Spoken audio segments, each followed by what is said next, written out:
Makanya sekarang gue berdoa sama Tuhan nih kayak Oke. ya Allah jagalah aku dari lisanku gitu. Karena gue tuh gini Rel, udah jangan kayak gitu dong. Enggak, gue mendoakan lu supaya lu Amin amin amin amin. Ya bisa Allah. tetap jaga. Iya gue takut banget kayak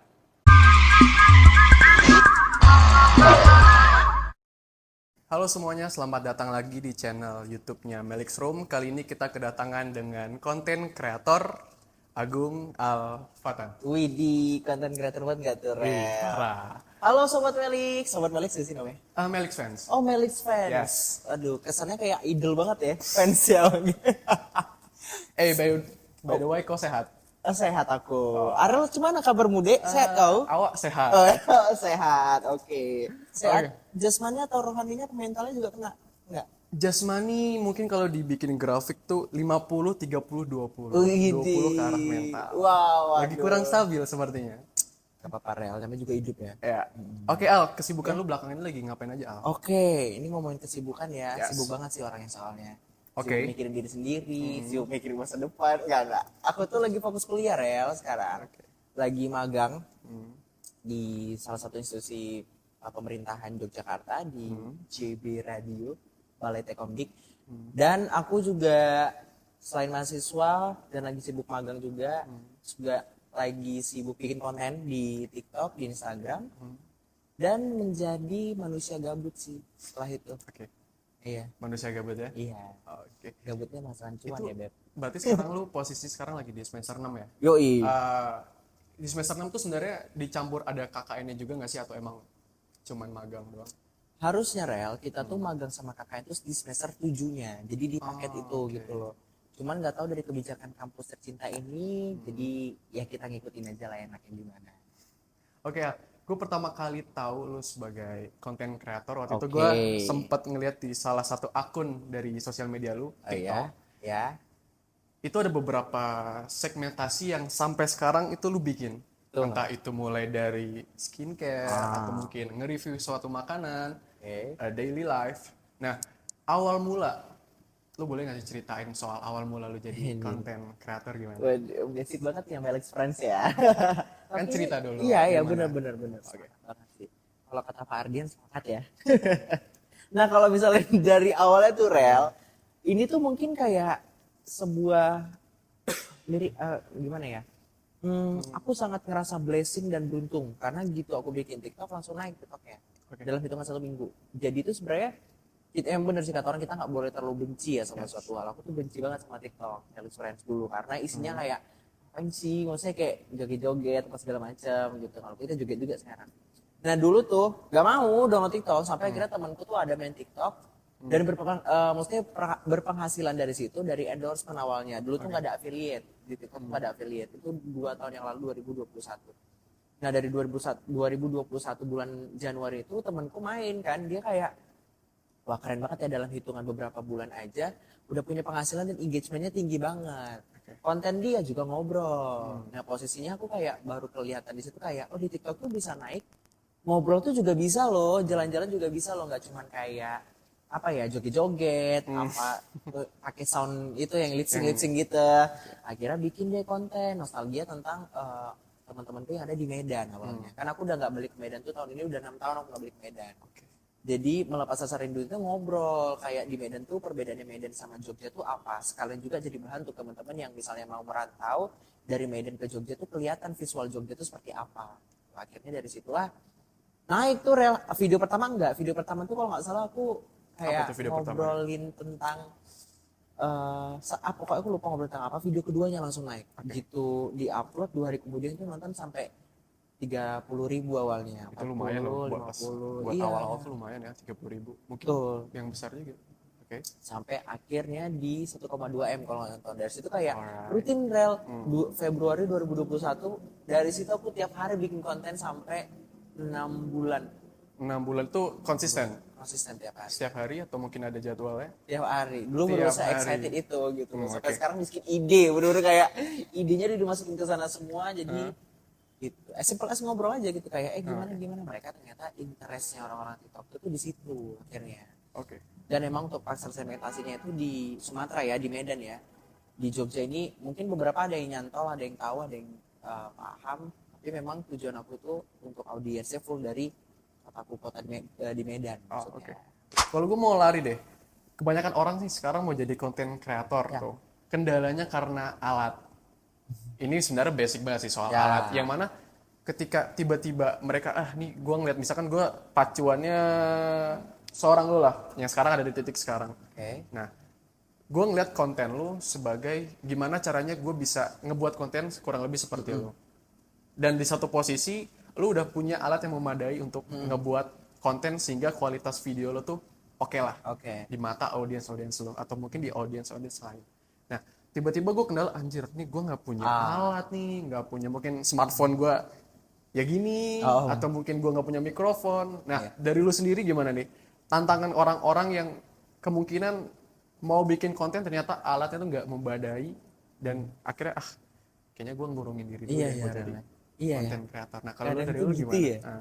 Kadang tuh kita idenya besar banget nih teman-teman. Soalnya karena device-nya tuh nggak ngedukung, jadinya kayak, ntar aja deh. Sebenarnya itu wajar sih, nggak apa-apa. Karena untuk menciptakan konten yang baik, nggak bisa bohong juga sih. Aku juga kebantu sama device. Jadi tuh kalau misalnya kayak gitu tuh, aku tuh kemarin awal bikin konten juga karena kayaknya aku punya handphone XR dulu pertama. Oke. Handphoneku sebelum itu iPhone 6. Jadi kayak udah dipakai tuh udah panas banget gitu loh. Jadi nggak bisa dibuat konten. Oke. Jadi aku nabung, dapat kiriman dari orang tua aku nabung, belilah XR. Dari XR itulah aku bikin konten akhirnya. Tapi emang nggak bisa dipungkirin kayak kualitas device itu juga mempengaruhi loh di situ. Setuju. Nah tapi kalau misalnya teman-teman kan gini ya, hidup tuh kan mesti kita juga pelan-pelan cuy, nggak ada yang kayak langsung gitu. Nah kalau misalnya Siapa? Ini lu Rafathar. iya kan, kayak dari lahir gitu. Oke. Jadi kalau misalnya Melix Friends tuh pengen jadi konten creator Yes. karena device-nya belum memadai, instead of device-nya memadai, ini kita cukup-cukupin diri dulu deh. Misalnya kita punya, diperkaya dirinya dengan teknik public speaking mungkin misalnya, kayak ngomong di depan kamera itu apa, atau cari keunikan diri misalnya, selling point-nya apa. Karena kadang ya device yang memadai itu juga nggak menjamin kita jadi content creator yang handal juga kalau misalnya kita nggak tahu potensi diri kita satu, kita nggak tahu karakter kita apa, kita nggak tahu cara nge-building engagement untuk audiens kita apa. Nah, jadi kalau di sosial media kan ada namanya self branding ya teman-teman. Aku tim yang pakai self branding. Jadi bukan yang nggak apa-apa juga kalau misalnya Melix Friends tuh pengen kayak aku pengen jadi diri sendiri deh, nggak apa-apa. It's okay, nggak apa-apa. Nggak apa-apa kalau misalnya nyamannya kayak gitu. Tapi aku memilih untuk menggunakan personal branding tadi, personal branding tadi. Jadi aku nge-branding diri aku untuk segmentasi audiens yang memang sudah jadi tujuan. Misalnya nih teman-teman yang ada di Medan, makanya tiap kali aku bikin konten dan ngobrol itu identiknya dengan logat Medan yang aku bawa. Oke. Tapi bukan berarti aku dalam keseharian seperti itu, Rel. Tapi memang itulah personal branding tadi. Itu yang kita bangun, itu yang aku kuatin sampai akhirnya kebentuklah audiens dan kebentuklah massa. Terus tadi potensi diri, terus apa lagi ya? Kreativitas kali ya. Jadi kalau misalnya teman-teman pengen panjang di dunia perkonten-kontenan ini, itu harus mau miskin ide. Dengan kita miskin ide itu kita belajar sebenarnya untuk menciptakan ide baru itu apa. Karena kalau menurutku ya Rel ya, challenge-nya di sekarang ini tuh adalah persaingan ide tadi. Yeah. Jadi kayak bisa jadi, ini kita mikir nih ya, ide ini kayaknya keren deh, tapi udah ada orang yang make gitu. Nah, gimana caranya ngebungkusnya tuh jadi bukan jadi beda, jadi baru lagi. Gitu. Intinya berbeda sama yang lain. Ada konsep berbeda sama yang lain atau tetap Yap. baru? Tetap aku lebih ke baru kali ya. Berbeda sama yang lain kayaknya itu susah banget dicari. Yeah. Karena sekarang itu udah hampir sama-sama. Jadi misalnya gini nih, review makanan deh. Contohnya makan. Nah, makan seblak deh katanya. Oke, sebelah. Satu ini orang Sunda nge-review pakai bahasa Sunda. Kita kan nggak bisa, maksudnya kita pengen nge-review juga, cuman pakai apa gitu yang bikin baru dan beda. Mungkin ditambahin gimmick. Yang kemarin yang pakai, lu tau Rafael nggak yang pakai cobek? Oh iya. Pakai cobeknya mana ada cobeknya? Nah, bisa jadi kayak gitu. Jadi emang kreativitas yang simple kayak gitu, tapi itu bisa ngejaga sustainable dari audiens kita. Kayak gitu. Oke. Itu secara sistematis. Oke, berarti yang dari yang gue bisa tarik kesimpulan dari omongan lu tadi, jadi ide sama konsisten itu ngelebihi alat-alat yang kita punya. Bisa jadi. Bisa jadi. Itu kayak timbal balik gitu nggak sih? Kalau device-nya oke tuh kita jadi semangat. Ya, setuju. Iya kan? Tapi kalau device-nya oke tapi kita nggak punya motivasi, sama aja sih Sama aja. sebenarnya. Berarti harusnya dari niatnya ya. Betul, niat Oke. tuh. Oke, tadi lu sempet bilang katanya lu di saat lu ngebuat konten di TikTok, pasti lu kan akan ada waktunya buat miskin konten. Ya. Nah, gimana caranya lu mengatasi kemiskinan? Oh, sorry, kemiskinan.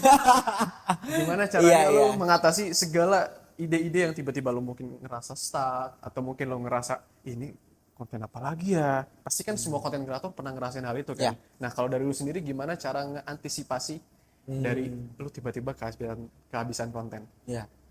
Ini relate banget nih ya sama gue hari ini nih. Karena gue ada gawean soalnya ntar malam bikin Oke, konten. oke. Ini please gue mikir gimana ya caranya ya. Biasanya gue tuh selalu ngelis atau gue selalu nulis konten-konten apa, ide konten sebenarnya. Jadi benchmark atasnya itu adalah ide konten TikTok. Jadi tiap kali gue jalan, misalnya gue jalan pinggir jalan nih, terus gue lihat orang ini kayak lucu deh, gue tulis tuh. Biar nanti aja idenya, yang penting gue ngeliat gue tuh lucu, gue bisa jadi bahan nih kayaknya, gue tulis aja. Ide konstan itu belum ada memang, cuman gue catetin. Nah itu tuh ngebantu banget. Kalau misalnya gue lagi stuck, gue coba-coba scroll, gue pikir-pikir kayak ini lucu deh. Jadi as simple as kayak zaman SMA dulu, kayak ngapain sih kita pulang ke SMA tuh ngapain aja. Nah jadi nge-building ke situ. Oke, Gitu. berarti lebih masuk ke arah daily activity juga ya? Iya. Misalkan lu tadi mau kerja atau mau gawe, lu tiba-tiba dari lu berangkat mungkin ke tempat tinggal lu ke tempat gawe itu bisa lu jadiin konten dengan Ide-ide segmentasi konten. a daily in my life. Daily Ide activities. Hmm. Oke. Oh ya, tadi gue bilang lu kan katanya kan di setiap konten kreator yang ngebuat namanya naik tuh ada konsep berbeda dari konten-konten kreator lainnya. Nah, kalau dari lu, ciri khas yang lu bawa sehingga branding yang lu lakuin tuh ternyata berpengaruh bagi orang lain. Itu gimana? Waduh, ini kesannya kayak kita konten edukasi banget ya gitu ya. Oke. Kalau ciri khas, gue nggak berani bilang ini ciri khas gue enggak, Enggak, karena ini maksudnya banyak gitu yang lebih kreatif dari gue tuh banyak orang-orang Medan yang bikin konten kayak gue tuh juga banyak. Oke. Cuman mungkin gue ngebacanya dari sifat audiens kali ya, yang kayak tiap kali nyapa gue, Bang Agung yang ini gak sih? Ya, jadi mereka sering bilang kayak yang belajar bahasa Medan. Jadi gue tuh di segmen gue, di TikTok gue, ada namanya belajar bahasa Medan, salah satu program di TikTok gue. Nah, belajar bahasa Medan tuh merupakan salah satu program edukasi kali ya, salah satunya edukasi yang kayak ngajarin teman-teman yang ada di luar Medan, kalau misalnya ke Medan, orang ngomong ini, jangan kaget lagi. Artinya tuh ini, gitu. Edukasi juga untuk teman-teman yang misalnya udah lupa gitu, ternyata ini bahasa Medan juga ya, ini tuh. Nah, kayak gitu. Jadi gue tuh sering dipanggil sama orang kayak, Bang Agung yang belajar bahasa Medan itu nggak sih? Atau yang kayak Malala Cek, itu yang jalan-jalan yang daily gitu. Jadi benchmarknya di bahasa Medan itu sih, Di bahasa logat Medan itu yang gue di situ. Oke. Kita kan kalau dilihat dari segi audiens kan penonton TikTok kan nggak cuma dari Medan ya. Ya, Entah itu mulai ada dari beberapa Jawa atau katanya ada mungkin dari Mars tuh kayaknya.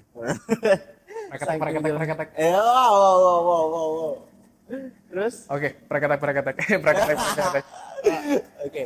Pasti kan nggak cuma dari Medan kan? Yap. Dan di salah satu program lu bilang katanya ada salah satu belajar bahasa Medan. Ya. Nah, pastinya kan mungkin ada beberapa netizen yang kontra atas segmen yang udah lu bikin. Entah itu, ini kok orang kok bikinnya bahasa Medan mulu, kenapa nggak belajar yang bahasa yang lain? Oke. Gimana caranya lu menyikapi netizen-netizen yang kontra terhadap segmentasi yang udah lu bikin? Oke, kalau misalnya kontranya ini, gue kadang sering nganggep teman-teman konten TikTok gue pun, teman-teman followers ya, halo guys, kita tuh sering banget bercanda gitu. Kadang pun kayak, misal mereka nih ada kontra nih, kayak entah kenapa gue mikirnya tuh bercanda aja gitu. Oke. Kalau misalnya ini kenapa nggak bahas bahasa lain, itu jarang ya, hampir nggak pernah mereka komen gitu. Mereka komennya gini kadang, itu tuh nggak cuma di Medan doang kok, di Aceh juga gitu bahasanya. Oke. Terus gue masukin aja dong, oh berarti sama dong kita kayak Aceh, kita tanggaan ya berarti ya, ntar ketemu ya, aku bilang kayak gitu. Rumpun. Iya, jadi gue gituin aja sih, jadi nggak pernah yang, gue nggak pernah dapet yang mainstream banget, Rel. Nggak pernah gue yang, apalagi gue kan bawa suku ya, gue bawa culture-nya orang Medan nih. Agak takut sebenarnya, takut kayak orang Medan tuh serem-serem banget cuy. Jadi gini, ada kasus Rel, Gimana tuh? gue tuh bawa satu nama daerah di kota Medan. Itu di dalam salah satu segmentasi konten lo? Ya, Oke. di ngobrol gitu lah. Nah, gue pernah tinggal di dua kota ini. Oke. Dan dua kota ini tuh kayak jompang banget. Satunya pesisir laut, satunya tengah kota. Jadi gue ceritain deh orang-orang di sini tuh gimana modelnya, sama orang-orang di sini. Ada tuh yang marah. Emang kenapa kok nganggap kami itu kayak kampungan banget gitu loh, gini. Terus aku jelasin aja dong, nggak kayak gitu. Tapi kan memang relate kan, dan bahkan yang komen orang sana itu yang di kota yang dekat pesisir ini, mereka juga bilang kok kayak sumpah ini bener banget gitu. Jadi ada validnya, cuman mungkin aku ada tidak tepatnya juga. Terus kalau yang satu lagi tuh ada segmentasi, aku mau komparasi kota Medan dan kota Jogja. Oh itu jompang banget dong ya. Nah Dari itu segi rame culture. ya kan. Oke, gimana tuh kalau dari lu sendiri? Nah kemarin tuh ada yang marah kayak ini kesannya ngejelek-jelekin kota Medan banget ya dibandingin Jogja. Yang mana pada saat itu gue ngomongnya tuh fakta sebenarnya. Kalau misalnya orang Medan itu tuh kita tuh aturan itu diciptakan untuk kita langgar sebenarnya. Kita nggak suka aturan gitu. Kayak simple as lampu merah deh. Di Medan itu rel, tiang-tiang lampu merahnya ada, banyak, tapi lampunya nggak ada, ngerti gak sih? Oh berarti nggak nyala lampunya? Nggak nyala, jadi kayak ya udah amburadul gitu aja. Seriusan? Iya, kecuali kalau kamu di kota ya. Oh berarti misalnya kalau di daerah pedesaan tuh emang kayak gitu? Kebanyakan Medan nggak ada di desa sih. Kecamatan gitu. Kayak Kecamatan. Bantul, Sleman. Oke. Oh berarti kalau di Medan tuh emang contohnya kayak lampu merah, ada Iya. lampu merahnya cuman nggak nyala. Kita bener-bener free flow hidupnya. Wow. Kayak jalan ya udah jalan aja. Kayak kita bener-bener free flow itu gitu loh hidupnya. Nah ada yang komen kayak kesannya menjelek-jelekan kota Medan banget. Gue bikin deh video satu lagi. Pro and cons-nya. Ternyata masyarakat Yogyakarta ini tuh lambat, bukan lambat, Lama. sedikit lebih sabar daripada kita. Jadi gue lebih memilih kata-kata gitu. Tapi ternyata lambat banget ya orang-orang. Kayak jalan dong gitu, lampu merah tuh kayak udah hijau, ngerti gak sih? Kayak dia kayak dia pikir action life kali ya, kayak kita lagi di slow motion gitu hidupnya di sini. Ternyata banyak yang relate, ya udah akhirnya gue menanggapi hal kayak gitu tuh. Kalau gue salah banget gue minta maaf, tapi kalau misalnya ini kayaknya bisa dibikin jokes, gue kasih jokes aja kalau lagi aman ya. Kalau misalnya gue nggak mengganggu ras-ras gitu. Oke. Tadi kan udah ngomongin soal segmentasi lo dari konten yang udah pernah lo bikin, awal mula lo jadi konten kreator gimana. Nah, gue mau tanya deh, mungkin kalau kita di kehidupan kan biasanya ada circle ya. Wow, jauh. Circle. Nah, Betul. kalau di dunia konten kreator lah, kayak lu tiktokers gini, lu biasanya gimana sih pergaulan atau style-style dari anak tiktokers? Mungkin kalau lagi kumpul sama anak komunitas atau mungkin dari teman lu sendiri, itu gimana? Entah itu menyebalkan atau menyenangkan atau gimana? Menyenangkan ya. Ini oke. Menyebalkan dan menyenangkan. Menyebalkannya mana menyenangkan? Aduh. Oke, gimana tuh kalau gini. Kalau di TikTok itu real karena gini, ngedapetin engagementnya tuh gampang. Oke. Dan ngejatuhin engagement itu juga gampang. Wow, itu berarti kalau ngejatuhin engagement itu dari lawan atau mungkin partner kita atau Bisa jadi. gimana? Sikut-sikutannya tuh kelihatan sebenarnya. Kalau di depan real, ini kita buka-buka kunci ya. Gue gak munafik, gue juga orangnya kayak gitu. Mungkin kalau di depan kan kita pengen ya gimana ya menjadi sosok terbaik aja gitu loh. Tapi sebisa mungkin pun di belakang gue juga menjaga gitu. Cuman kadang tuh kayak emang ada kok sikut-sikutannya, as simple as ide deh rel. Kayak ide-ide konten itu tuh yang ada kok pelopornya misalnya nih. Yang satu yang bikin ide konten followersnya tuh masih dikit. Ternyata ada yang followersnya gede tuh ngikutin ide kontennya dia. Terus orang-orang tuh mikir bahwasannya kayak oh ide itu dari dia. Tanpa ada ngasih benchmark ke followers kecil ini. Yang kayak gitu-gitu, seringnya yang kayak gitu-gitu. Jadi rasa berterima kasih untuk teman-teman yang menciptakan ide konten itu tuh masih ada clash-nya di situ. Tapi nggak semua sih real. Mungkin gua aja kali yang ngalaminnya, mungkin teman-teman gitu. Jadi untuk sikut-sikutannya tuh ada. Tapi satu sisi have fun-nya juga ada. Dan harus diingat ya, apa yang kita lihat di konten, di video itu nggak selamanya sama dan pasti. Kayak contohnya kayak di kehidupan lu ya. Betul. Kayak misalkan lu mungkin kalau di dalam konten lu ngebuatnya seakan-akan kayak lu anak Medan banget. Iya. Cuman ternyata di real life lu ya nggak gitu. Ya nggak kayak gitu juga kan. Iya. Tapi gue Medan Park banget sih. Misalnya gini, di konten gue pinter banget nih. Belum tentu gue aslinya sepinter yang di konten gue. Karena kan kita nggak pernah tahu ada skrip, ada ini, ada ide ini. Nah, gitu juga dengan orang. Bisa jadi dia di konten tuh orangnya goblok banget, bodoh, jahat gitu ya. Cuma tiba-tiba Jadi konten kreator seakan-akan dia yang paling pintar. Iya bisa jadi sih gitu. Oh, Gue tuh punya teman, oke. Gimana tuh? dia tuh kontennya konten edukasi sebenarnya. Emang aslinya orangnya pinter ya. Di kontennya tuh dia sering ngomongin tentang masalah hukum deh apa segala macam. Tapi emang basic dia hukum. Hukum. Oke. Ketemu pas aslinya, gue pikir orangnya yang bakal dingin. Gue juga memposisikan diri untuk bisa sebantaran lah cara pikirnya dengan dia. Oke. Ternyata kocak banget, Rel. Kocaknya Ternyata adalah- lenong banget. Ngakak banget orangnya. Kayak suka bikin lucu gitu loh. Oke. Nah jadi kan emang ini kan dua sisi yang ternyata oh dia aslinya gini ya. Jadi apa yang dia paparkan di konten itu tuh bisa jadi itu adalah bentuk personal brandingnya. Nggak boleh kita telan mentah-mentah. Ya. Apalagi TikTok tuh kan ya range-nya besar lah. Jadi untuk orang-orang kita kan juga mudah banget di brainwash ya. Ya. Kayak misalnya baru juga nonton kontennya sekali udah kayak nganggap enggak dia nggak kayak gini orangnya deh. Tai kucing. Kan tadi lu bilang katanya persaingan di TikTok cukup ada, mulai dari engagement atau mungkin Ya.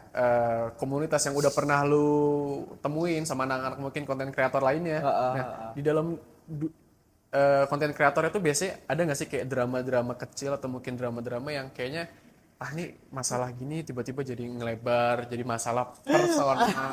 Nah, lu pernah nggak sih atau mungkin dari lu sendiri lu pernah ngalamin hal itu atau mungkin dari teman-teman lu? Wah, alhamdulillah gue nggak pernah ya guys, karena Oke. aku cukup jarang untuk di Jogja ini kayaknya aku jarang banget deh. Nemuin konten kreator ya? Teman content creator ada, cuman yang kayak bikin circle, bikin ini nggak Rel. Kita lebih kayak ke independent person banget ya orangnya ya. Nah terus ngadepin masalah yang kayak gitu tuh, ada ternyata. Mungkin kalau gue bilang nih ya, lu pada kaget kalau itu gimmick sebenarnya. Karena lu mikir nih ini pasti acar, ini beneran nih, padahal itu gimmick cuy. Gue juga kaget ternyata engagementnya tuh naik.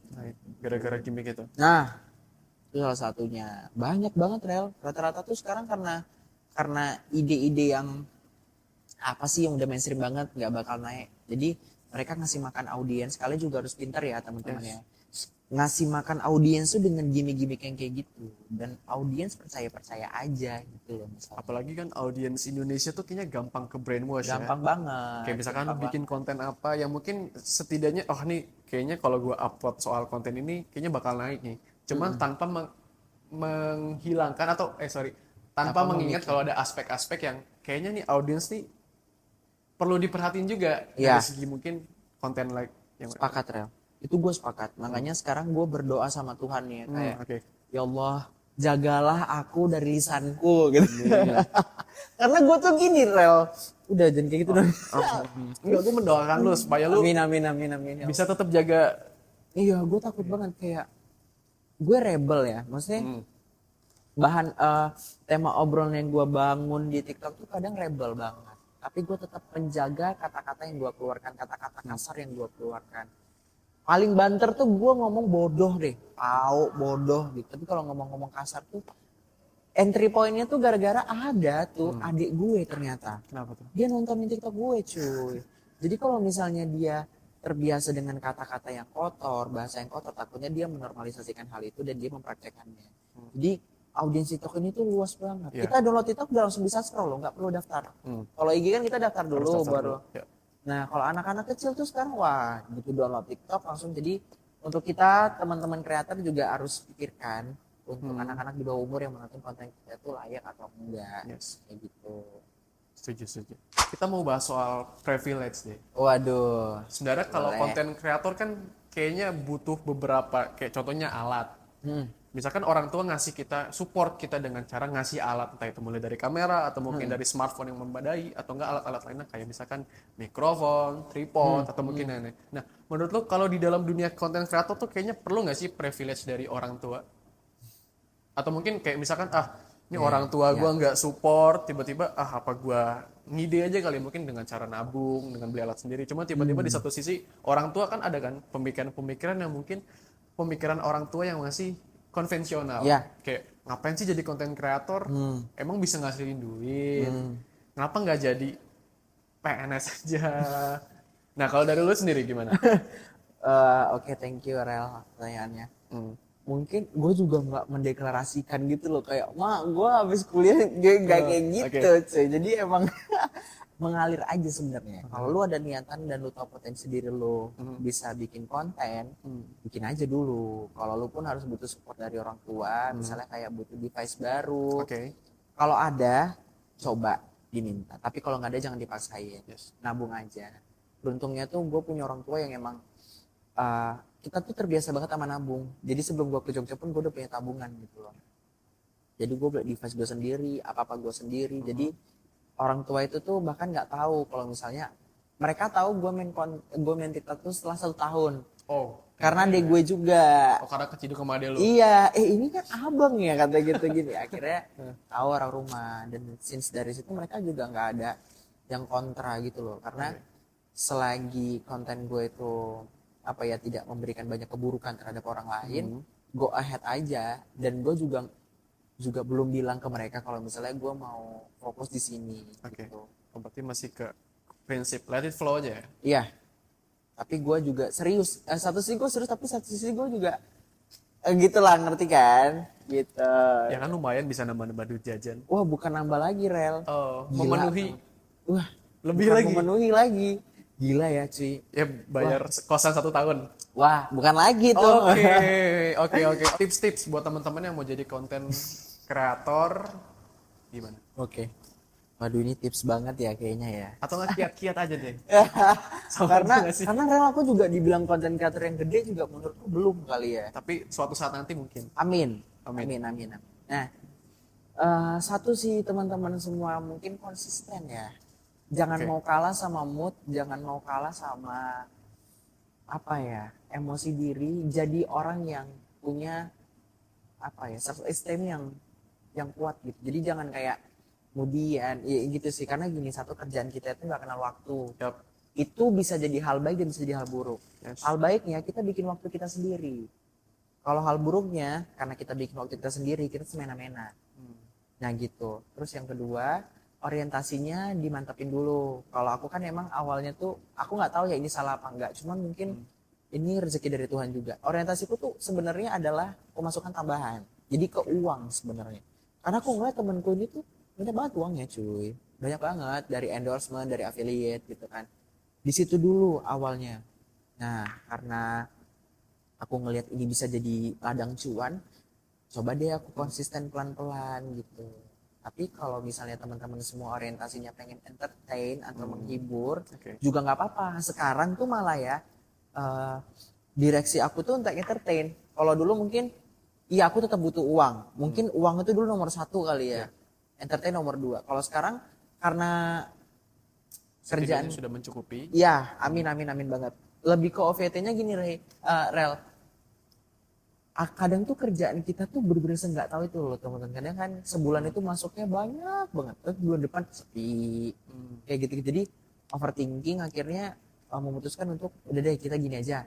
Aku tetap menghibur, bikin konten. Kalau masalah masuk dan nggak masuknya brand itu tuh lebih ke maintenance aku pribadi ke mereka. Jadi kalau untuk konten ini memang aku fokuskan untuk entertain, untuk menghibur orang.